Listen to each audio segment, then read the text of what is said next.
Bíblia, querido irmão, no Salmo 1. Livro de Salmos.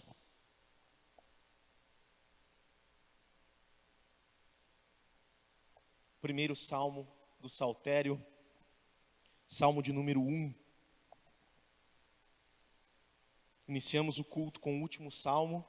Vamos agora refletir no primeiro Salmo, uma porta de entrada para todo o livro de Salmos, enfatizando uma das realidades que nós passamos durante todo um ano estudando, durante praticamente o ano de 2022 e parte do ano de 2023, a realidade de que existe uma separação no mundo única entre dois povos distintos e nada foge disso. O povo que serve a Deus, o povo de Deus, o povo de Cristo, os discípulos e as multidões, aqueles que não servem a Deus, o povo que continua entregue a seus desejos e suas vontades. Este é o tema do Salmo 1, o qual nós devemos fazer a leitura neste momento. Salmo 1, a partir do verso 1, a palavra do Senhor diz: Bem-aventurado é aquele que não anda no conselho dos ímpios, não se detém no caminho dos pecadores, nem se assenta na roda dos escarnecedores.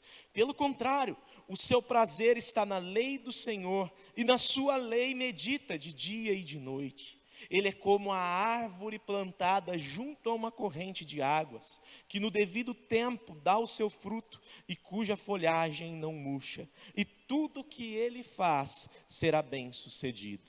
Os ímpios não são assim, são porém como a palha que o vento dispersa. Por isso, os ímpios não prevalecerão no juízo, nem os pecadores na congregação dos justos. Pois o Senhor conhece o caminho dos justos, mas o caminho dos ímpios perecerá. Oremos.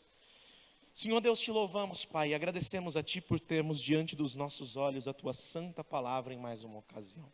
Obrigado, Pai, por vir até nós e se manifestar revelado a nós, Pai. E pedimos que neste momento o Senhor traga luz à nossa mente, ao nosso coração, para que compreendamos essa Tua revelação, Senhor, colocando em prática daquilo que for aplicativo a nós no nosso dia a dia. Em nome de Jesus, Pai, pedimos que o Senhor extraordinariamente fale conosco e que o Teu santo nome seja honrado por meio de nós, através da compreensão deste texto. Em nome de Jesus, amém.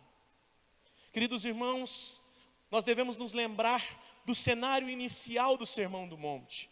Aquela introdução que Mateus faz nos 2 primeiros versículos, antes que o Senhor Jesus, Ele venha e pronuncie as suas palavras de ensinamento, destinadas basicamente aos seus discípulos. O texto de Mateus, no capítulo 5, no verso 1 e 2, vai dizer algo assim: que Jesus, vendo as multidões, Ele subiu no monte, e os seus discípulos se aproximaram dele. E então ele se assentou e começou a ensiná-los. De modo que nós podemos entender que Jesus viu as multidões, mas ele adotou uma postura de mestre, e foi assentar-se para proferir o seu ensino. A quem ele proferiu o seu ensino? Aqueles que decidiram chegar perto, aqueles que vieram até ele e se assentaram ao redor dele, aqueles que abriram o seu coração para a mensagem do reino que Jesus já vinha pregando desde o tempo em que fora batizado no Rio Jordão por João Batista, o último dos profetas. Jesus, ele faz naquele momento uma distinção incrível, impressionante da humanidade em dois únicos povos. O povo que se assenta para ouvir da sua palavra, porque ama as coisas de Deus, porque aprecia a obra de Deus, porque reconhece que é criado por Deus e que precisa de Deus para ser salvo. E o povo que continua à distância, à margem, escarnecendo, ouvindo, mas não trazendo para o coração. chegando perto, mas não se assentando para deleitar da segurança que as palavras de vida eterna, que somente o Senhor Jesus Cristo tem, podem trazer ao coração de um pecador arrependido. Queridos irmãos, a maior realidade da vida humana é que existem dois tipos de pessoas: pessoas que estão em Cristo e pessoas que permanecem apartadas dos caminhos de Cristo. Pessoas que estão ordenadas para o céu segundo a graça de Deus, e pessoas que, seguindo o seu próprio desígnio do seu coração, todos os dias estão decidindo caminhar a passos largos para o inferno. Pessoas que de um lado recebem aquilo que é só de Deus e que somente pode Deus oferecer, e pessoas que decidem por sua própria vontade marchar para a condenação. Meus irmãos, nós precisamos aprender a enxergar esta dicotomia do mundo, da humanidade, para que nós tenhamos condição de discernir aqueles que nós podemos tomar para nós como nossos conselheiros, como irmãos, como família de Deus, e aqueles que nós devemos orar para que Deus derrame da sua misericórdia e da sua graça, assim como Ele fez com cada um de nós. E a estes que se assentam para ouvir o Senhor, a estes que decidem estar perto, recebendo da graça maravilhosa de Deus sobre eles, para a qual de antemão já foram preparados, estes, o Senhor Jesus, assim como o salmista chama de felizes, chama de bem-aventurados. Bem-aventurados porque são o povo do único Deus. Se nós olharmos para este salmo primeiro, nós vamos ver que a primeira expressão que o salmista usa é justamente a primeira expressão que o Senhor Jesus usa no início do Sermão do Monte: bem-aventurado. E aqui a palavra é praticamente a mesma utilizada, com a distinção que aqui no hebraico e lá é usado o texto no grego, foi redigido por Mateus no grego, mas a expressão é equivalente. Bem-aventurado, que significa de boa ventura, que significa feliz, que significa agraciado, que significa alguém que recebeu algo de Deus e por isso pode se alegrar no seu coração, e por isso pode glorificar ao Deus dos céus, porque tem o Espírito Santo morando em si, porque tem a Deus consigo e vive servindo este Deus para a glória dele. Bem-aventurado, agraciado. Como podemos citar o exemplo de tantas pessoas na Bíblia? Davi, homem segundo o coração de Deus, não porque ele buscava ser segundo o coração de Deus, mas porque Deus foi o moldando a esta forma. Podemos pensar em Maria, considerada agraciada, considerada cheia de graça, que recebeu do Senhor o favor de poder gerar o seu próprio Salvador. Queridos irmãos, bem-aventurado é o povo que serve a Deus. Bem-aventurado é o povo que anda nos caminhos de Deus. Bem-aventurado é o povo que conhece ao único e verdadeiro Deus. Deus esse que se revela por meio das Sagradas Escrituras. Deus esse que se revela por meio deste livro, que muitos têm preguiça de ler, que o mundo rejeita e diz que não passam de escritos antigos, mas que para nós, o povo de Deus, é a palavra de Deus, infalível, inerrante, imutável, mais afiada que a espada de dois gumes, pela qual nós temos vida, porque ela é portadora das boas novas da salvação, o Evangelho de Jesus Cristo, que revela que nós somos pecadores carentes da misericórdia de Deus, mas que Deus amou o mundo de tal maneira, que entregou o seu Filho unigênito para que todo aquele que nele crê não pereça, mas tenha a vida eterna. Bem-aventurado somente é aquele que tem a Deus. Bem-aventurado é somente aquele que considera as coisas de Deus. Bem-aventurado, feliz verdadeiramente, segundo o conceito de Deus.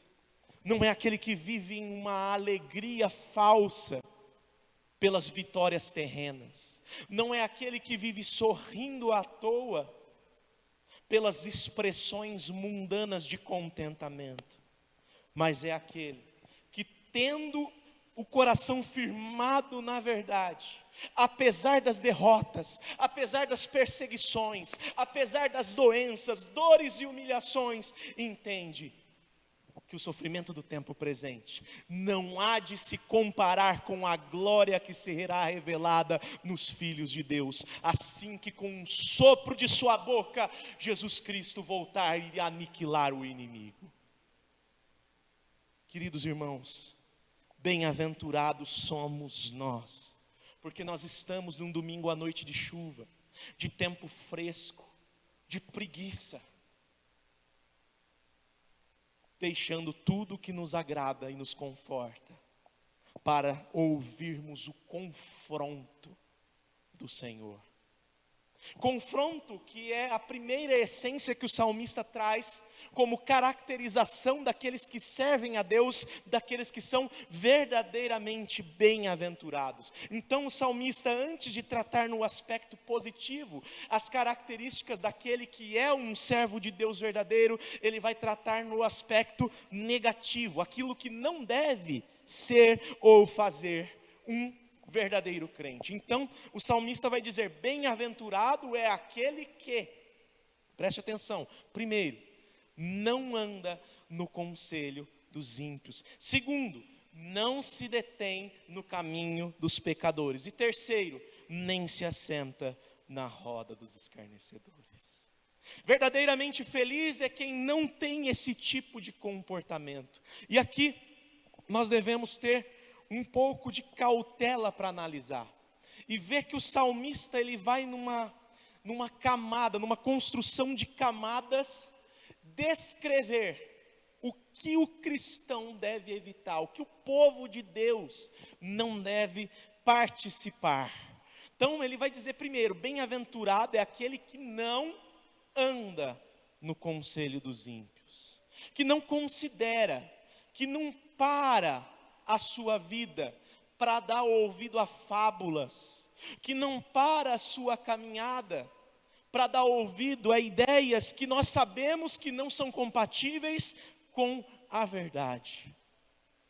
Muitas pessoas talvez vão ouvir de parentes, de amigos, quando tem algum problema, quando tem alguma dificuldade: ah, mas faz tal oferenda para santo tal, ou para entidade tal, faz tal coisa para tal santo, vamos usar essa palavra entre aspas. Aquele que é bem-aventurado diz: meu Senhor Jesus é suficiente, meu Senhor Jesus é a salvação de Deus. Ainda que eu seja pobre, nele eu sou rico. Ainda que eu não tenha nada, nele eu tenho tudo o que é necessário. Ainda que dê tudo errado, ao final tudo dará certo, porque aquele que tem começado a boa obra em nós, ele é fiel para completá-la até o dia de Cristo Jesus, nosso Senhor. Bem-aventurado é aquele que não anda no conselho dos ímpios, ou seja, que não o considera como algo digno de aceitação. A humanidade vai dizer que nós devemos ouvir os mais velhos, e sim, a sabedoria dos tempos, talvez ela possa ser interessante até determinado ponto. Mas os cabelos brancos, eles não significam nada se não forem cabelos brancos que caminharam na presença do Senhor, que ouviram do conselho do Deus Altíssimo, que sabem que Jesus Cristo é o Senhor e Salvador das suas vidas e vivem professando essa verdade com o seu modo de viver todos os dias das suas vidas.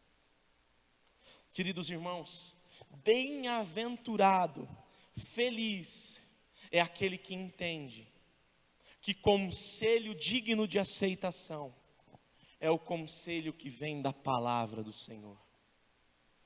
Por isso o povo de Deus, ele busca direção em Deus.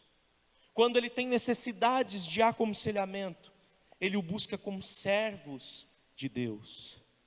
Ele busca o entendimento da sua vida, das suas dificuldades, compreendendo as suas limitações, a partir daquilo que revela a palavra de Deus. O conselho dos ímpios pode até parecer que vai dar um futuro bom, mas será frustrado.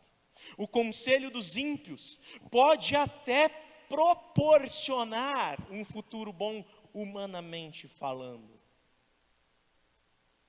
mas atrairá condenação, atrairá desprezo, atrairá uma vida na qual nós podemos andar segundo o Senhor Jesus fala lá no próprio Sermão do Monte.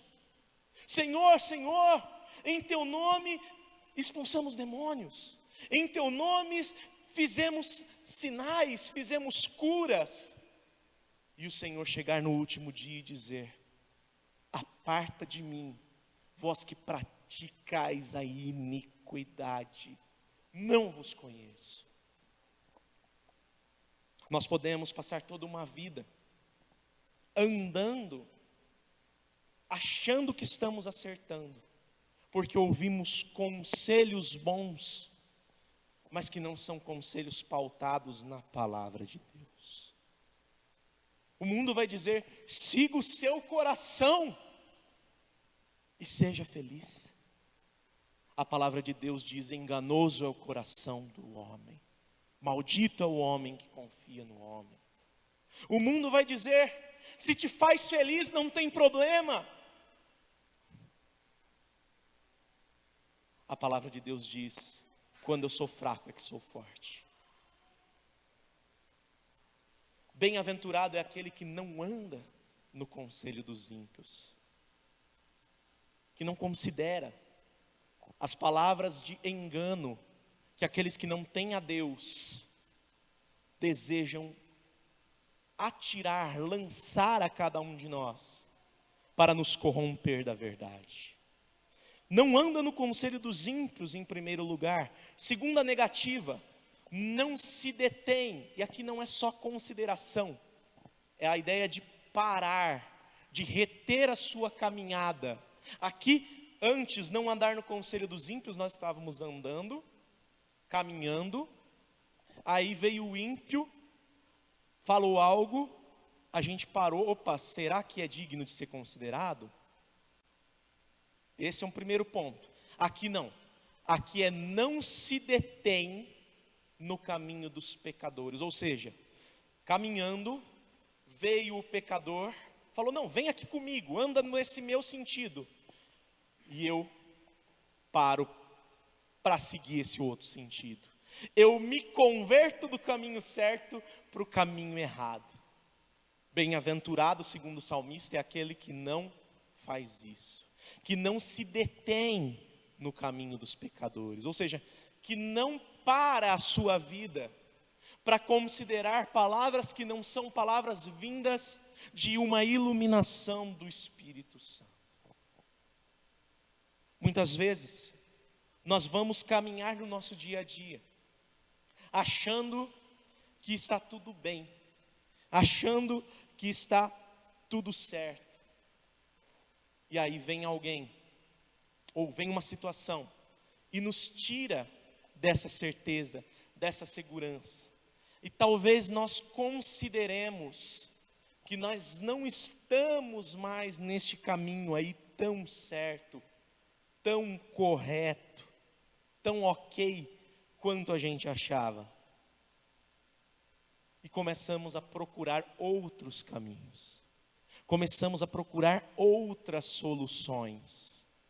Começamos a achar que talvez a santa palavra de Deus, o evangelho do Senhor Jesus Cristo, não seja uma mensagem suficiente para os nossos dias. Não seja uma mensagem válida para o tempo em que nós estamos vivendo. E aí o que acontece? Nós começamos a pegar conselhos, e não só os conselhos, mas práticas, que não tem nada a ver com aquilo que a palavra de Deus ensina. Pode ser que a gente ache que a nossa vida está muito fraca, e a gente pega e vai subir um morro com um coach que diz que quem for com ele, está bem. Pode ser que a gente ache que não tem poder a nossa oração, então a gente vai e paga para um desgraçado de um pastor, entre aspas, porque ele vai levar o nosso nome no monte.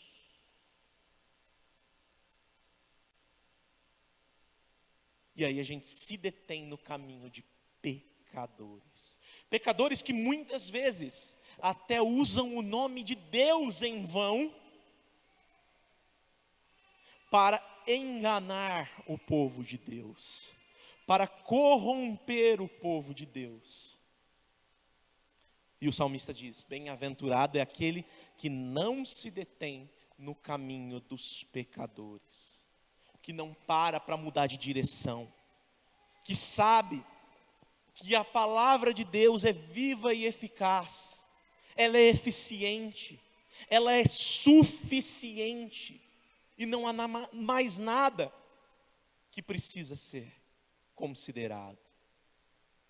Por fim, a última das negativas: nem se assenta na roda dos escarnecedores. Primeiro nível, consideração. Segundo nível, ouvir. Vou mudar meu caminho. Terceiro nível, assumir esse caminho de vez. Agora eu parei e comecei a participar do conselho pagão, da roda dos escarnecedores. Eu me assento para participar de coisas que não são adequadas para mim. Eu paro e começo numa conversa com alguém que está falando mal de alguém, a fomentar essa conversa. Eu paro, me assento e entendo que aquele caminho não tá, ele está tudo bem para mim. Eu começo a virar um participante dos caminhos de iniquidade. Eu começo a sentir prazer em andar em conselhos, não só em conselhos, mas em práticas que em nada estão relacionadas com a palavra de Deus. Primeiro, eu considero, mas será que depois eu mudo a minha direção? Vamos tentar para ver se dá certo. Por fim, eu paro e eu pratico aquilo que eu não deveria praticar, junto com aqueles que têm o comportamento inadequado, com aqueles que não pertencem a Deus. Lembra? 2 povos, ímpios, pecadores e escarnecedores, fazem parte de um só povo, que são as multidões. Nós precisamos entender, queridos irmãos, que se nós somos servos de Deus, preste atenção nisso, nós precisamos parar de dicotomizar, de dualizar as coisas do mundo, de dividir as coisas do mundo, as coisas existentes na terra, entre sagrado e profano. A gente precisa parar de fazer esse tipo de divisão. Isso é sagrado e isso é profano. Ah, porque é de alguém da igreja é sagrado, porque é de fora da igreja é profano. Não é assim que se entende. a gente deve entender da seguinte forma: isso é adequado, isso não é, isso é inadequado. Isso honra e glorifica a Deus, isso não pode glorificar a Deus. Porque se nós vivermos da primeira forma, separando entre sagrado e profano, nós vamos assumir um caminho de legalismo, onde vamos nos colocar numa posição onde nos achamos mais justos que os outros. E aí nós paramos de pregar o evangelho, porque nós somos melhores que os outros. Agora, se eu entendo que a vida, ela não é dicotomizada entre sagrado e profano, mas entre adequado e inadequado, entre glorifica a Deus e não glorifica a Deus, eu considero os meus caminhos e penso: opa, se eu sirvo a Deus, tem coisa que não serve para mim. Talvez nós devamos pensar no exemplo de Daniel.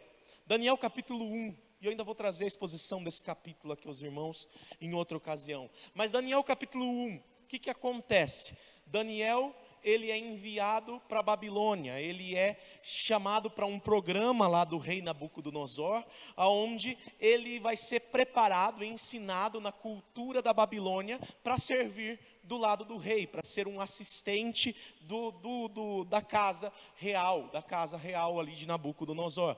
Porém, ele diz que ele não queria se contaminar com as iguarias do rei. Então, ele pede para mudar a alimentação dele, para ele não se contaminar com as iguarias do rei.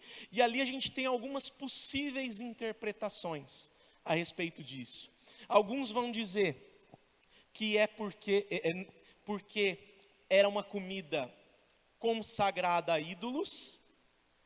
Alguns vão dizer que é porque tinha alimento impuro, né? Tinha carne de porco, por exemplo. Mas a ideia não é bem essa do texto em si. Não é esse o cerne. A ideia é: eu, Daniel, estou aqui porque Deus está punindo o meu povo. Então eu não vim aqui para passar férias. Eu não vim aqui para comungar da mesa daqueles que zombam do meu Deus. O que isso significa? Nós não somos deste mundo. Nós que somos cristãos não somos deste mundo, mas nós estamos neste mundo. E não estamos de férias. Nós estamos aqui, num mundo sujeito ao pecado, com uma finalidade: honrar e glorificar o nome de Deus, aonde estamos pondo os nossos pés. Assim como Daniel entendeu que ele foi chamado para isso lá na Babilônia, e compreendeu que era um passo importante não comer das comidas do rei, e nem tomar do vinho do rei, mas comer só os vegetais. E entenda, se o problema era a consagração, os vegetais também poderiam estar consagrados. Não é essa a questão. A questão é a participação, a questão é o envolvimento, a questão é a comunhão.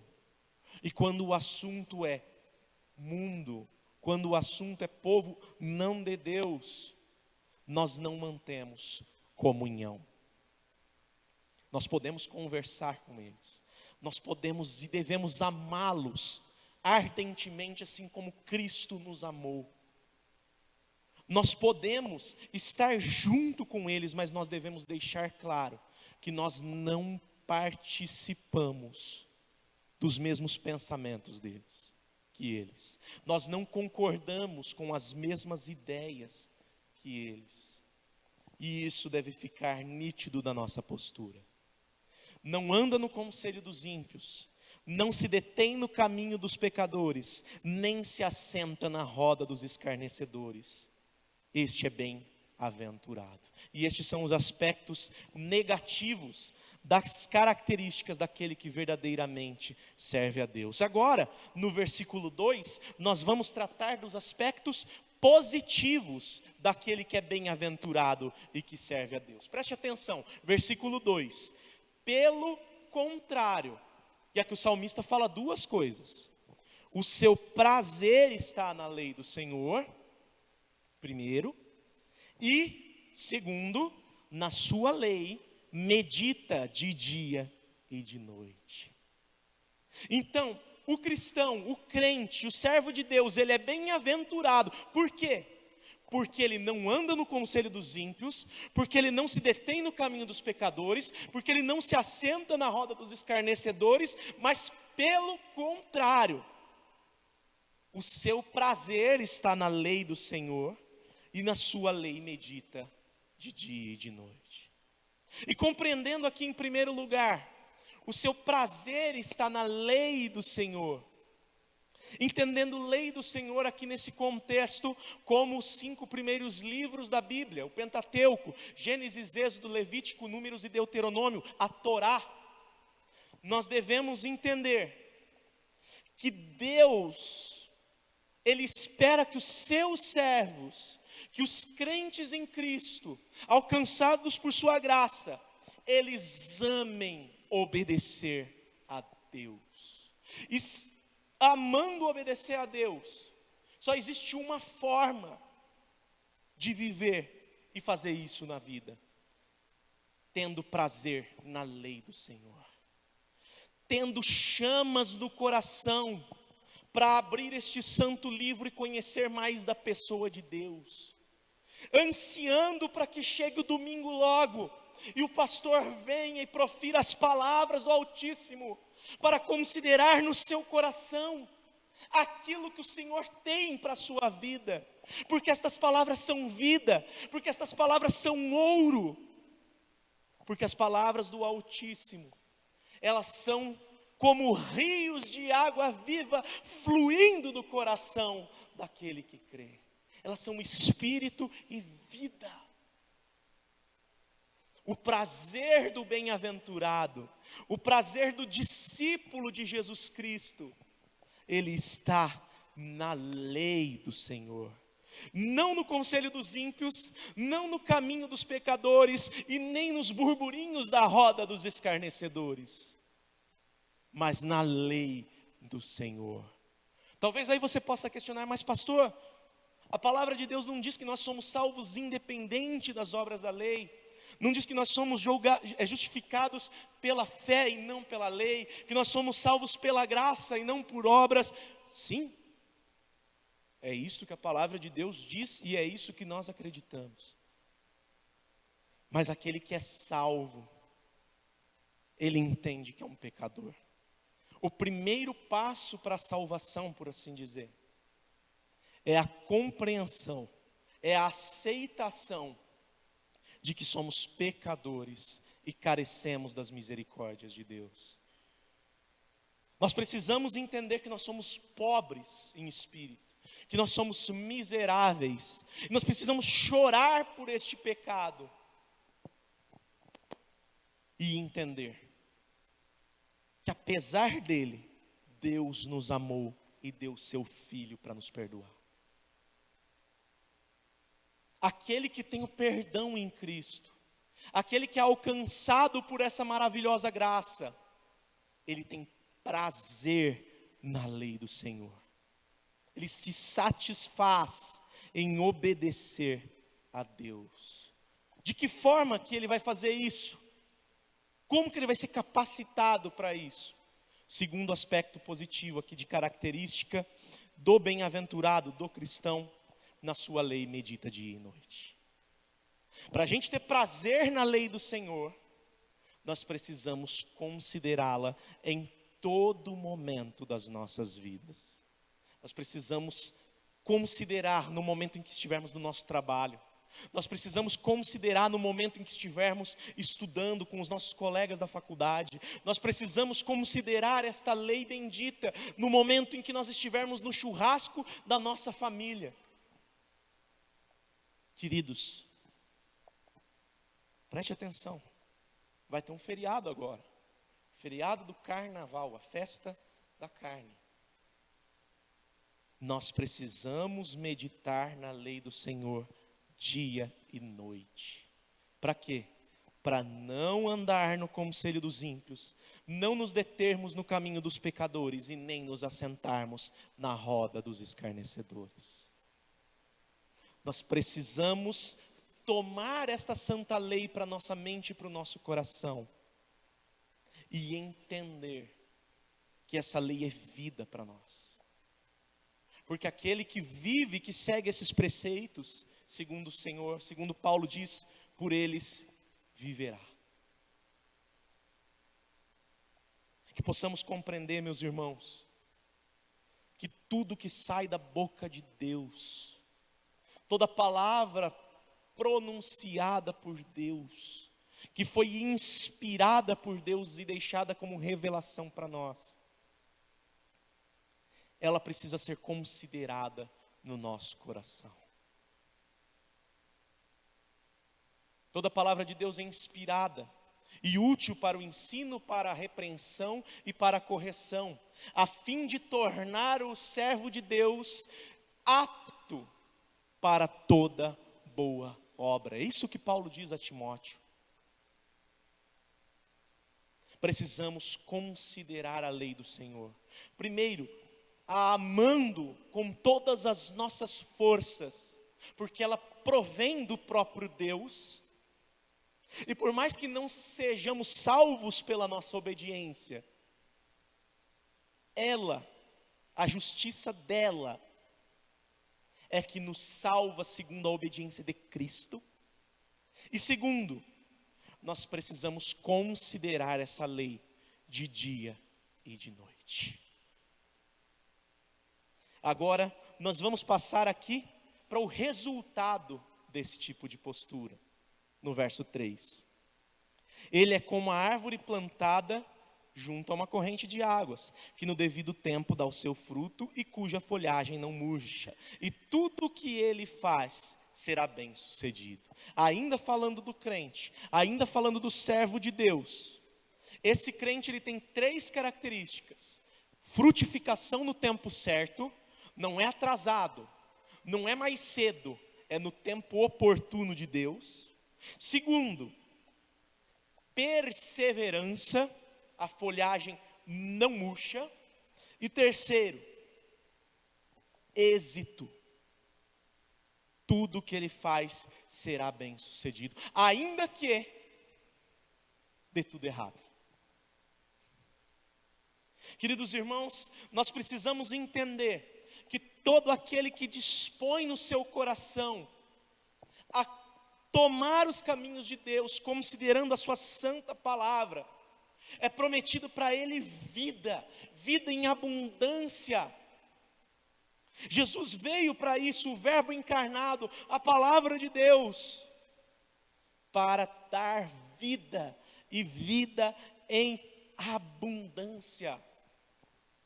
Essa ilustração que o salmista utiliza é uma das mais maravilhosas que há na Bíblia toda. O servo de Deus, ele é como uma árvore plantada junto a águas correntes. Se os irmãos olharem à beira de um rio, as plantas, as árvores, a vegetação, como que são as folhas? Elas são grossas, elas são vistosas, elas são verdes. Você não vai ver uma folha seca, uma folha murcha na beira de um rio. O crente, obediente, temente, que considera a lei do Senhor, a palavra de Deus, ele é assim. Ele é verdejante, ele é sal que salga, ele é luz que ilumina, porque ele está cheio da luz de Cristo no seu coração. No tempo certo ele dá o seu fruto. Pelo fruto conhecem as árvores. Pelo fruto nós sabemos se é uma mexeriqueira ou se é um pessegueiro.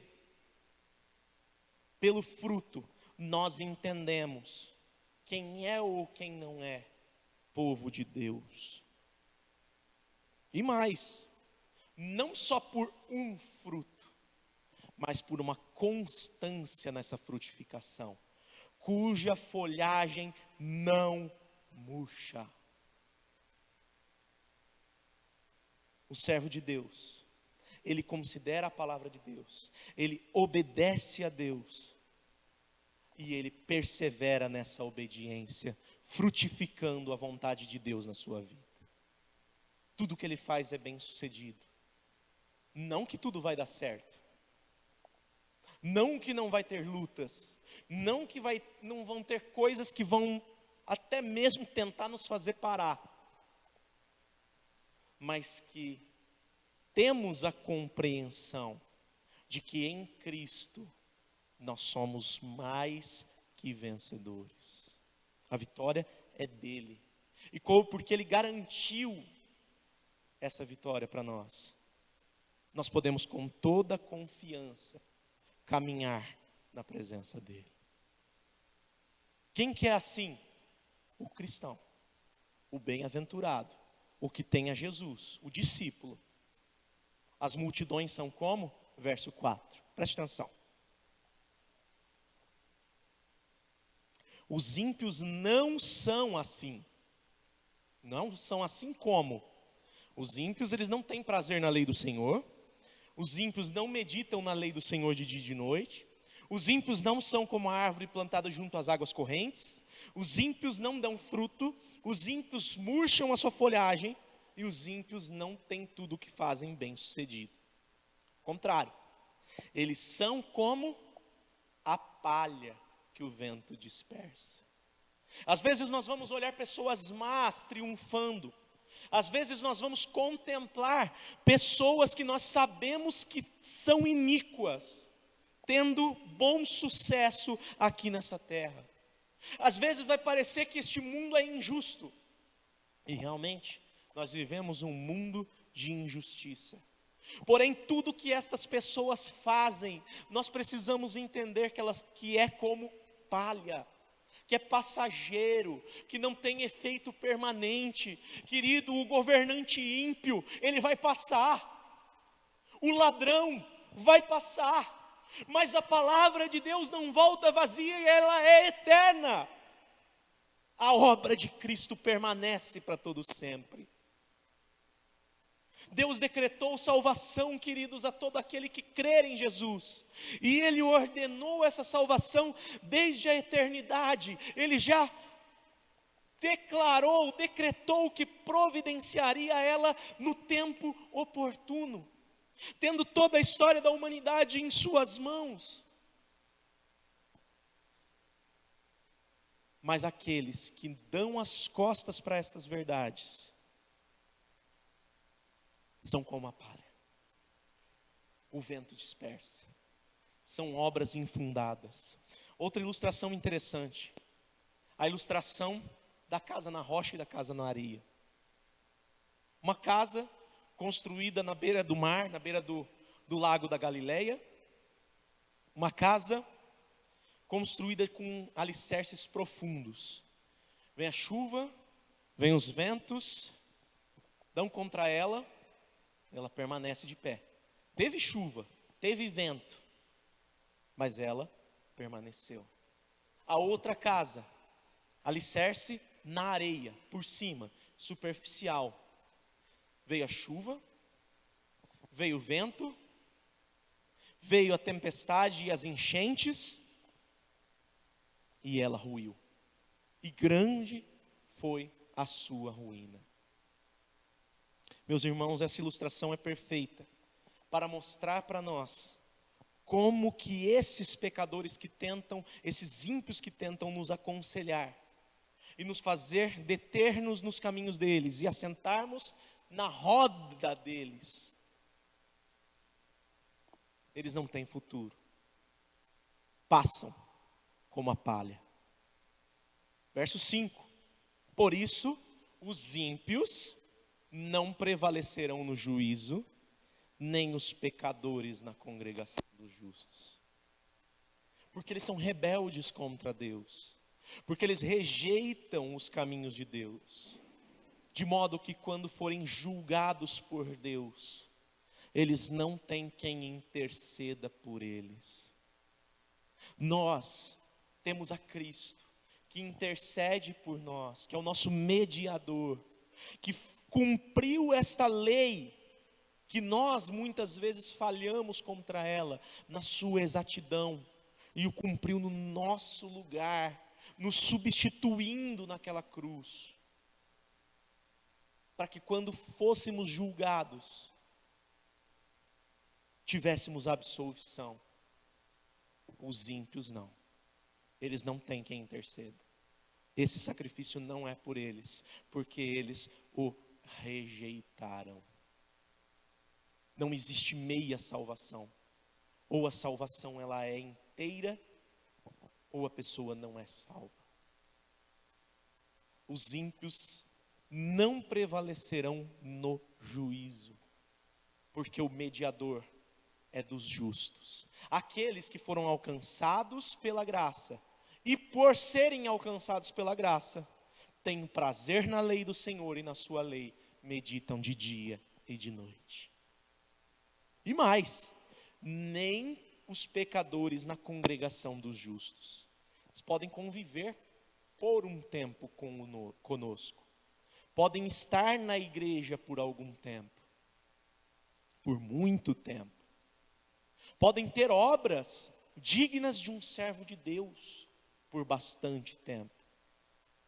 Mas se não tiverem a Cristo, se Cristo não estiver no coração deles, se o motivo dessa obra e dessa congregação não for o sacrifício de Cristo, a obra na cruz, se a motivação for qualquer outra, não vai conseguir ficar.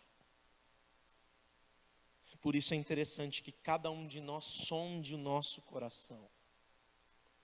Nos submetamos a uma autoanálise. Será que nós não estamos vivendo na igreja para cumprir com ritos da religião? Será que nós não estamos aqui somente porque nós achamos que precisamos deste momento para Deus se sentir satisfeito conosco? Se esse for o nosso pensamento, é urgente que nos arrependamos e compreendamos de uma vez por todas aquilo que Cristo fez por nós. Ele derramou sangue, Ele esmagou sua carne, Ele recebeu sobre si a ira de Deus, o castigo de Deus, a punição de Deus contra todos os pecados que nós cometemos. E graças a Deus que nós cremos nisso. Graças à bondade de Deus que tivemos os nossos olhos descortinados. E assim podemos caminhar. Porque senão estaríamos perdidos. Por isso olhemos para o nosso coração e entendamos que se estamos aqui, deve ser por causa do que Jesus fez por nós. Do contrário, amanhã nós seremos lançados fora. Daqui? Não. Da presença do Altíssimo. Para o lago de fogo, que arde por toda a eternidade, e do qual ninguém será tirado. Destinado para Satanás e os seus demônios, e para todos aqueles que se mantiverem rebeldes contra Cristo. Graças a Deus por Cristo Jesus, que nos alcançou, que nos redimiu, que nos resgatou e nos fez povo dele. Por isso nós somos bem-aventurados e entendemos que nós não podemos andar no conselho dos ímpios, não podemos nos deter no caminho dos pecadores, não podemos nos assentar na roda dos escarnecedores. Ao contrário, precisamos ter prazer na lei do Senhor e na lei do Senhor meditar de dia e de noite. Porque se assim for, nós seremos como a árvore plantada junto à corrente de águas, que dará o seu fruto no tempo oportuno e cujas folhas não murcham. E tudo que nós fizermos será bem sucedido. Os ímpios não. Os ímpios são como a palha que o vento dispersa. Não prevalecerão no juízo. Não conseguirão ficar na congregação dos justos. É assim que o salmista conclui este primeiro salmo, dando o motivo do porquê é assim no verso 6. Pois o Senhor conhece o caminho dos justos. Ele conhece o caminho dos ímpios? Uai, mas Deus não é onisciente? Sim, aqui nós não estamos falando de onisciência. Nós estamos falando de relacionamento. O Senhor se relaciona com aquele que ama a sua palavra, que ama a sua justiça, que ama a sua verdade. O Senhor propõe relacionamento com aqueles que se assentam para beber do que Cristo tem a dizer, com aqueles que se rendem de todo o coração a Jesus como seu único e suficiente Salvador. O Senhor conhece, Ele propõe intimidade com aqueles que têm esse tipo de comportamento, de considerar a lei do Senhor, tendo prazer nela e meditar nela de dia e de noite. O Senhor conhece o caminho dos justos. O caminho do ímpio é o caminho do ímpio, e ele terá um fim, e esse fim é a condenação eterna. Perecerá. Por isso, queridos irmãos, e para concluir a mensagem, o grande incentivo que o Senhor nos dá nessa noite, a grande exortação do Senhor nessa noite, é para que olhemos para dentro de nós e entendamos, a partir dessa descrição de dois povos distintos que há na terra, estabelecida e escrita em forma de poesia, numa forma de um salmo, com quem nós temos nos parecido mais? A quem nós temos nos assemelhado mais? Se nós verificarmos que nossos caminhos têm sido caminhos contrários à vontade de Deus, é tempo de arrependimento. Que possamos nos arrepender, mas não nos arrepender sentindo só tristeza ou remorso das nossas más obras, mas que nos arrependamos confiando de que tudo aquilo que nós precisamos para ser salvo já foi oferecido a nós. Cristo, sua pessoa, sua obra. Este salmo, queridos irmãos, é um convite a cada um de nós, mais uma vez, para que olhemos para a cruz. Feche seus olhos, curve sua cabeça. Deus Santo, te louvamos e bendizemos a Ti, Pai. Gratos por Tua graça, gratos por Teu infinito amor. Deus, sonda o nosso coração, vasculhe o íntimo e o oculto do nosso ser, Pai. E vê se porventura não há em nós caminhos que não são adequados, caminhos que não são segundo os Teus caminhos. Se estivermos, meu Pai, em desacordo com a Tua palavra, que possamos ter tempo, Pai, de nos arrepender. Por isso, meu Pai, em nome de Jesus Cristo, move o nosso coração ao arrependimento de todo pecado. E se não, Pai, se verificarmos que estivermos bem, que possamos nos aprofundar neste relacionamento com o Senhor, a fim de que o Teu poder seja visto em nós. No nome de Jesus Cristo, Senhor, perdoa-nos dos nossos pecados, lava-nos de toda injustiça, Senhor, para que não comamos deste pão ou bebamos deste cálice, como réus do corpo e do sangue do Senhor. Que possamos, Pai, comer do pão e beber do cálice, tendo consciência de que a nossa dignidade para a participação deste memorial está em Cristo. Em nome de Jesus que nós oramos, Senhor. Amém.